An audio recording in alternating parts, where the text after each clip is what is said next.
جب ملک کا پارٹیشن ہوا تو یہ سر سید ہاؤس جو ہے وہ اینیمی پراپرٹی ڈکلیئر کر دیا گیا، کیونکہ سر سید کا کوئی وارث انڈیا میں نہیں بچا تھا۔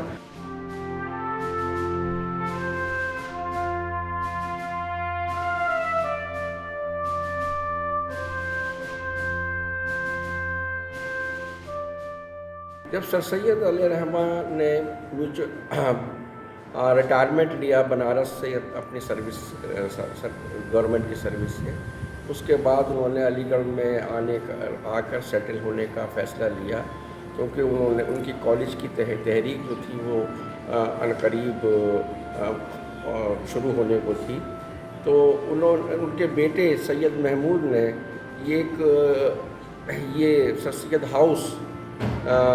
ان کو خرید کر دیا، اور یہ اس سے پہلے یہ ایک ملٹری میس ہوا کرتا تھا برٹشرز کا، اس کو انہوں نے 13.7 ایکڑ کے وسیع اراضی پر مشتمل یہ عمارت تھی، اس کو انہوں نے خریدا اور اپنے والد کو تحفے میں پیش کیا۔ اس کے بعد سر سید علیہ رحمٰ یہاں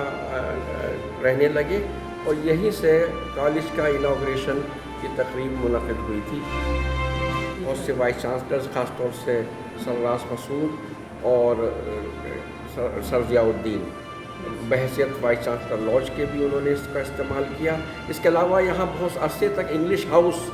بھی مقیم رہا، جہاں پر ایک طرح سے وہ کالج کے لڑکوں کو ٹرین کرنے کے لیے ایک ہاسٹل ہوا کرتا تھا۔ راس مسعود کے بیٹے انور مسعود اور اکبر مسعود جو تھے وہ پاکستان کے نیشنل ہو گئے تھے، اس وجہ سے یہ کسٹوڈین میں چلا گئی یہ بلڈنگ، اور اس کو پھر کرنل بشیر حسین زیدی کے وائس چانسلرشپ میں انہوں نے کوشش کر کے گورنمنٹ آف انڈیا سے دوبارہ سے اس کو خریدا، اور خریدنے کے بعد اس کو دوبارہ سے اکثر نو تعمیر کیا گیا۔ اس کی بنیادیں تو وہی رہیں جو سر سید ہاؤس کی اوریجنل بلڈنگ کی تھی۔